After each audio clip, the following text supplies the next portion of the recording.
15 years of sacrifice vanished in a single click. One transfer, one reckless moment, and the savings we had built together, every dollar I thought was safe, was gone. My husband drained it all for his mistress. And the craziest part? He thought I would never find out. But here's the thing.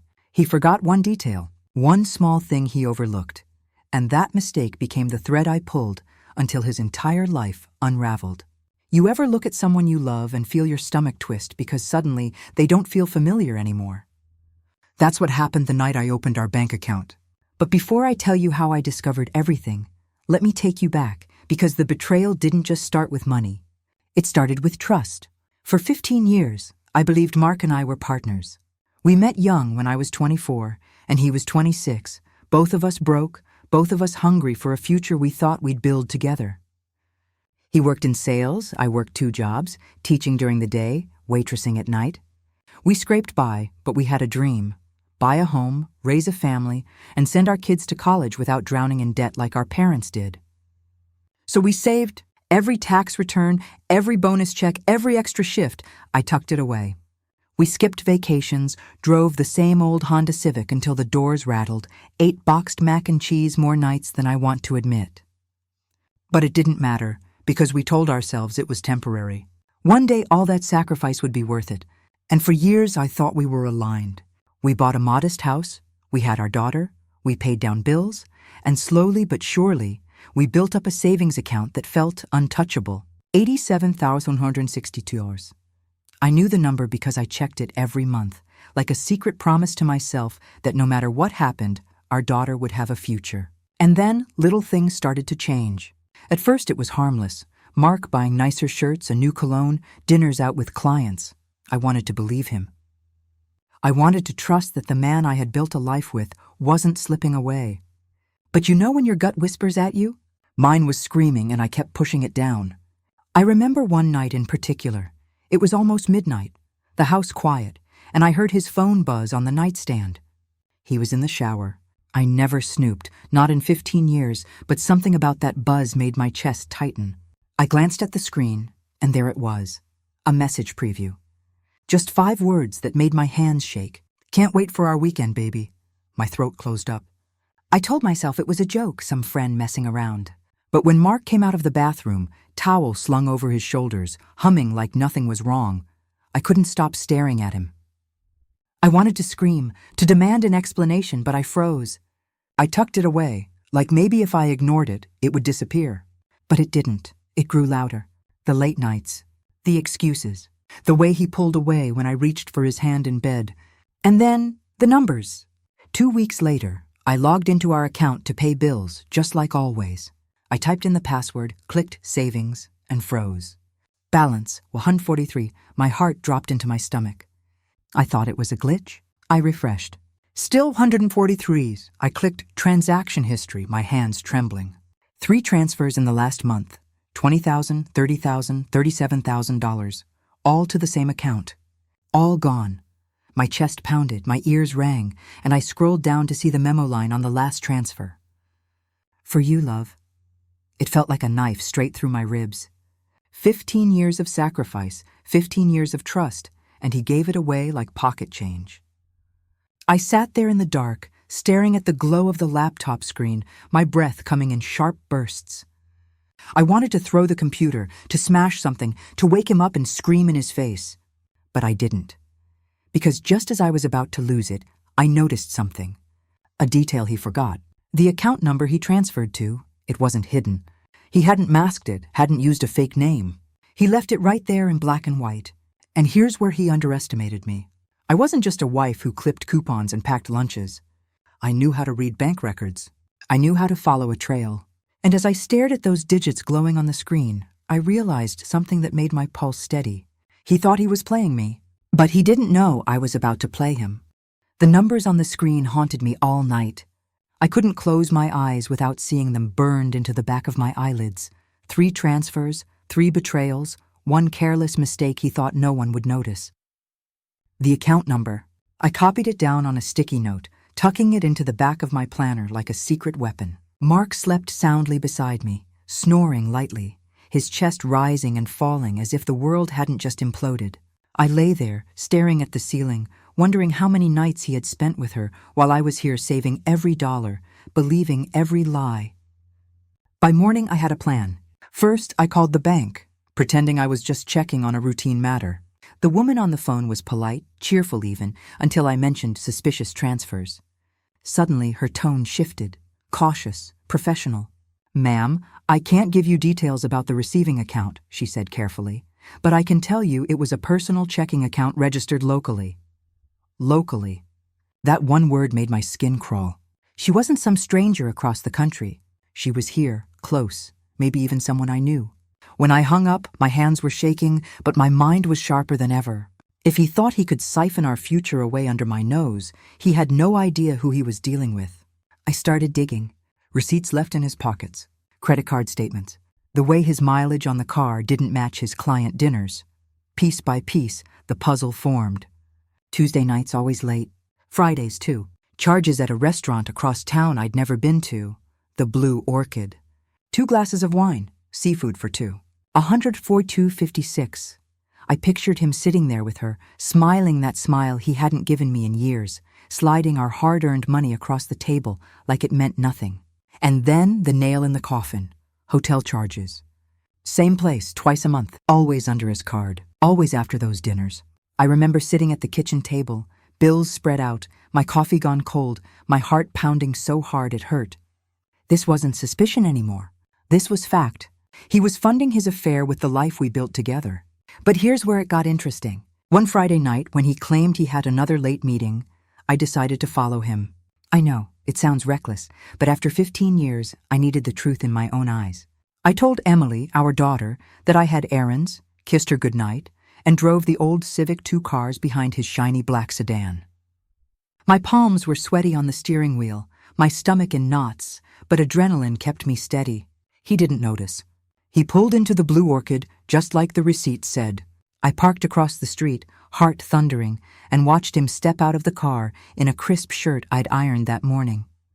That stung the most. He was wearing my care, my effort, into her arms. Minutes later, she appeared. Blonde hair, red dress, heels clicking against the pavement. She hugged him like she owned him, kissed his cheek right there under the neon sign. And in that moment, it wasn't about money anymore. It was about dignity, about 15 years of love tossed aside for someone who didn't know the meaning of sacrifice. I stayed until they went inside, then drove home, my vision blurred with tears. But when I got back, Emily was still awake, sitting at the dining table with her homework spread out. She looked up, her eyes sharp. "Mom, what's wrong?" I wanted to protect her, to shield her from the ugliness, but she wasn't a little girl anymore. She saw the red in my eyes, the way my hands shook, and before I could lie, she said quietly, "It's Dad, isn't it?" My breath caught. I didn't answer, but my silence was enough. She pushed her books aside, her jaw tightening in a way that reminded me so much of myself. "What did he do?" she whispered. That was the first time I realized I wasn't alone in this. It wasn't just my betrayal, it was hers too. He hadn't just stolen from me, he'd stolen from his daughter. The next day, I confronted him. Not fully, not yet, but enough to see how far he'd go to lie. "Mark," I said over breakfast, trying to keep my voice steady. "I saw the savings account. The transfers." His fork clattered against the plate. For a split second, guilt flashed across his face, but then he smirked. That same arrogant smirk he wore when he thought he was smarter than everyone else. "You're imagining things," he said smoothly. "Probably a mistake. I'll call the bank." He didn't meet my eyes. That's how I knew. That smirk, that dismissal, it was his downfall. He forgot one thing. I don't stop when I smell a lie. That night, I pulled out the sticky note with the account number, typed it into a reverse lookup tool online. And there it was. A name, her name. Not some stranger, not some shadow. It was someone who lived just 2 neighborhoods away. Someone whose daughter went to the same school as Emily. My blood ran cold. He wasn't just betraying me in secret. He was parading it in places I could stumble across any day. And suddenly, the detail he forgot wasn't just the account number. It was the arrogance to think I wouldn't dig deeper. As I stared at the screen, Emily appeared at the doorway, her face pale, her voice trembling. "Mom, I think you should see this." She held up her phone, and on it was a photo. Mark and the woman, standing too close, laughing at a school fundraiser. Emily's friend had snapped it, sent it to her. And just like that, the last piece fell into place. He wasn't careful. He wasn't smart. And now he wasn't safe. The picture on Emily's phone was the final nail, the one piece that stripped away every shred of denial I had left. There he was, my husband of 15 years, grinning ear to ear beside a woman in a red dress, his arm brushing hers like they were the ones who had built a life together. My stomach turned, my hands clenched so tight, my nails dug into my palms. Emily's eyes searched mine, waiting, bracing, and I knew in that moment I couldn't pretend anymore. "It's him, isn't it?" she whispered, her voice trembling. I swallowed hard, the words heavy like lead. "Yes, it's him." She didn't cry. She didn't scream. She just went quiet, too quiet, her jaw locked in that stubborn way that reminded me of my father. That silence scared me more than any tears could have. The next evening, Mark walked in late again, jacket over his arm, smelling of perfume that wasn't mine. I was at the stove, stirring soup that no one would eat, my heart pounding like a drum. Emily sat at the table, her homework untouched, her phone hidden in her lap. She looked up when he entered, her expression calm, almost too calm. "Hey, kiddo," Mark said, leaning down to kiss the top of her head. She flinched, just slightly, but enough. He didn't notice. Or maybe he didn't care. I set the spoon down, turned off the burner, and faced him. "We need to talk." He froze mid-step, his smile faltering. "About what?" I folded my arms, every nerve in my body on fire. About the $87,000 missing from our savings. About the blue orchid. About the hotel bills. About her. The color drained from his face. He laughed, but it was hollow, nervous. "Honey, you've got it all wrong." Emily slammed her phone on the table, the screen lighting up with the photo of him and the woman at the school fundraiser. "Stop lying, Dad," she said, her voice sharp. "We're not stupid." The room went dead silent. Mark's mouth opened, closed, then opened again, but no words came out. He looked from me to Emily, his face pale, sweat beading at his temples. "Where did you get that?" he demanded, his voice low, dangerous. Emily didn't flinch. "Doesn't matter. What matters is you lied. You stole. From us." His hands shook as he ran them through his hair, pacing, muttering under his breath. "You don't understand. I had to... She needed..." He trailed off, collapsing into a chair, burying his face in his hands. For a moment, I almost pitied him. Almost. But then I remembered every night I sat alone while he fed someone else lobster with our savings. I remembered every shift I worked, every dream I put on hold, and pity evaporated. 15 years, I spat, my voice shaking. 15 years of my life, of our daughter's life, and you gave it away like nothing. He looked up, eyes wet, but there was something else in them too. Anger. "You don't know what it's like," he snapped. "Always scraping, always sacrificing. I wanted something for me for once." Emily's chair screeched as she stood, her voice louder than I'd ever heard it. "For you, you took my future. My college fund. You didn't just betray Mom, you betrayed me." Her words cut through the room like glass. Mark blinked at her, stunned, as if he hadn't considered that his daughter, the girl he once promised the world, would ever stand against him. He tried to soften his voice, reaching out a hand. "Emily, sweetie, you'll understand one day." She slapped his hand away, her eyes burning. "No, I won't, because real fathers don't do this." My chest ached, pride and pain colliding as I watched her stand taller than I'd ever seen her. Mark looked small then, smaller than I thought possible. He pushed back from the table, anger replacing shame, his voice rising. "You think you've got me cornered? You don't know half of it. You wouldn't survive without me." I stepped forward, my voice cold as steel. "We already are." His face twisted, fury and fear mixing into something dangerous. He grabbed his jacket, storming toward the door.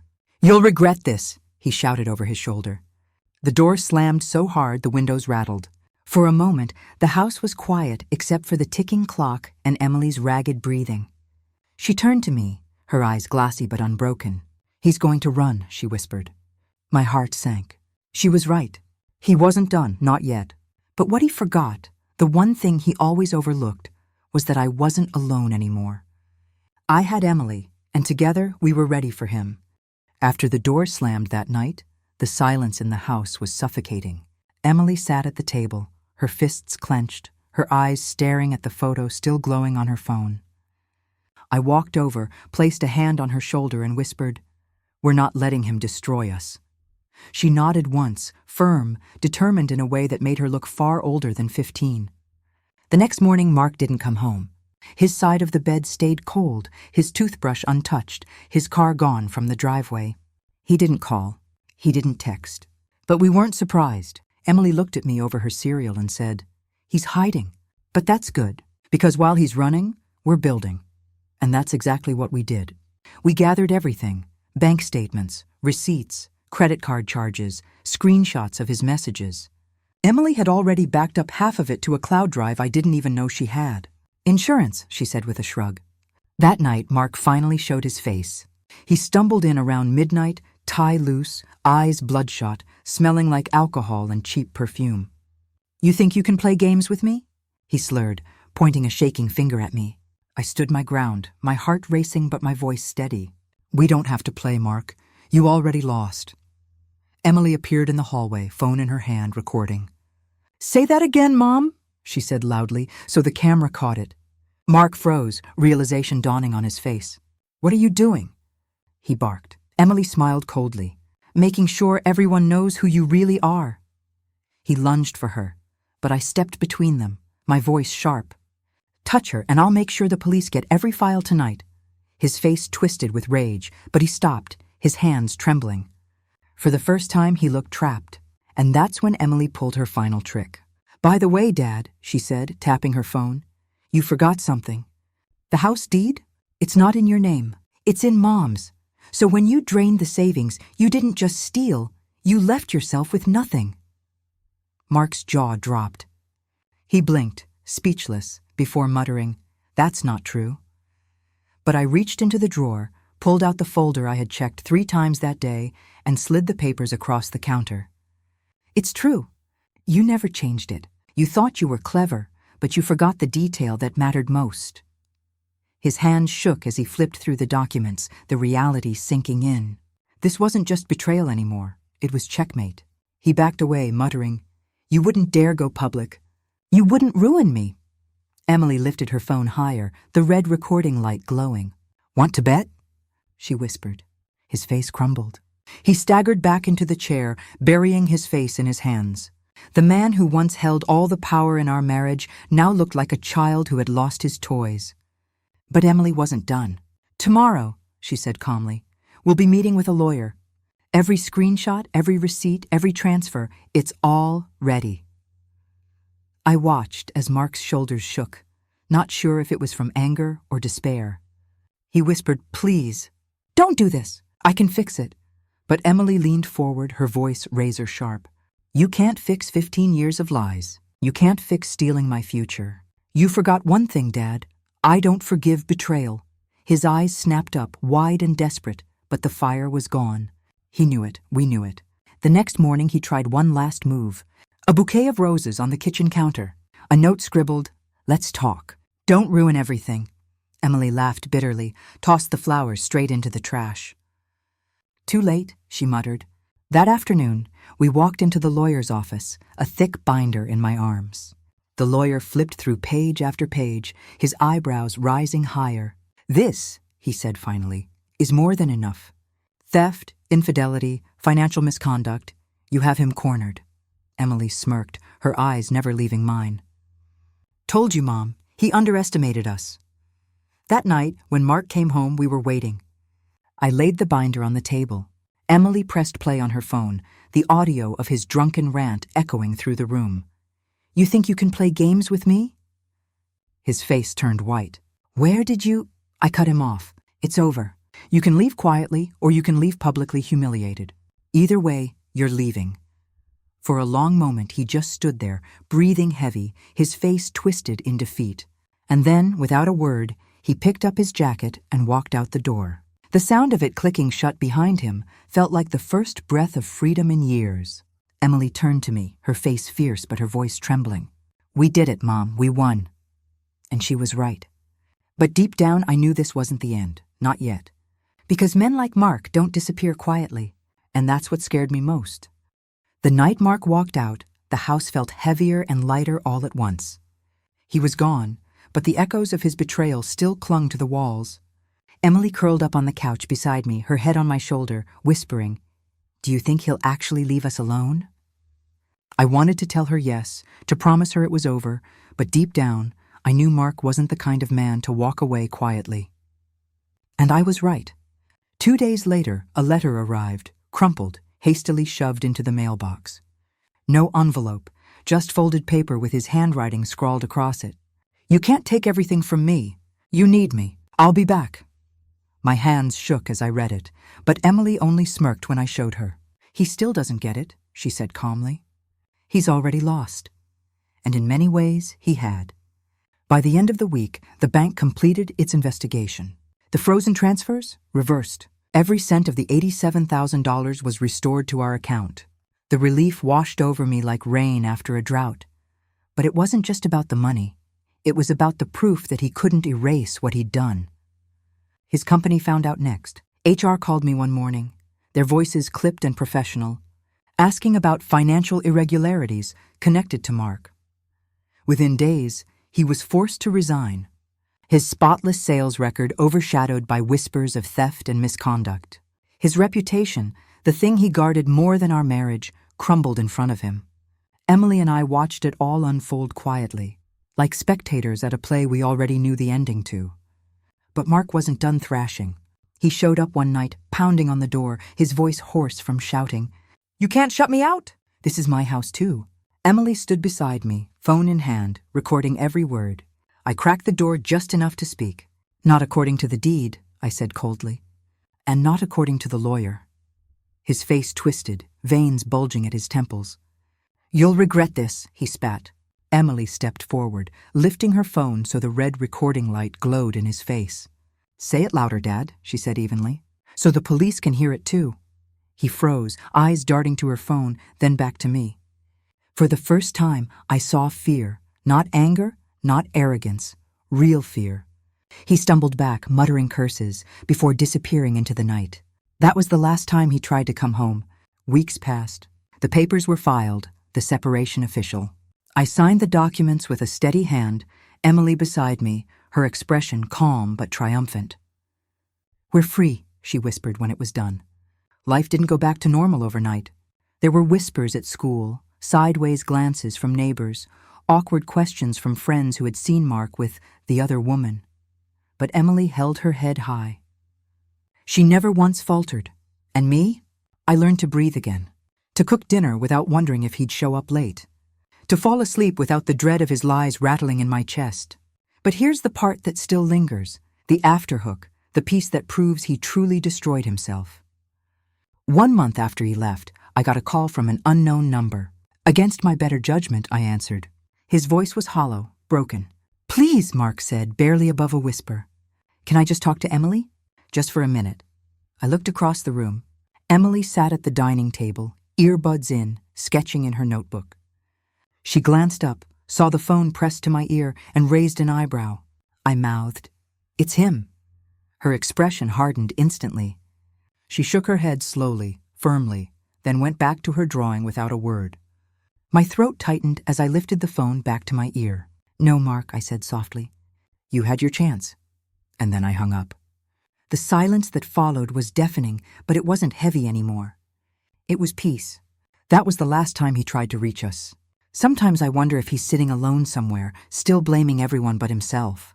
Sometimes I wonder if he replays the moment he thought he was untouchable, draining our savings with a smile on his face, not realizing he'd already made the fatal mistake.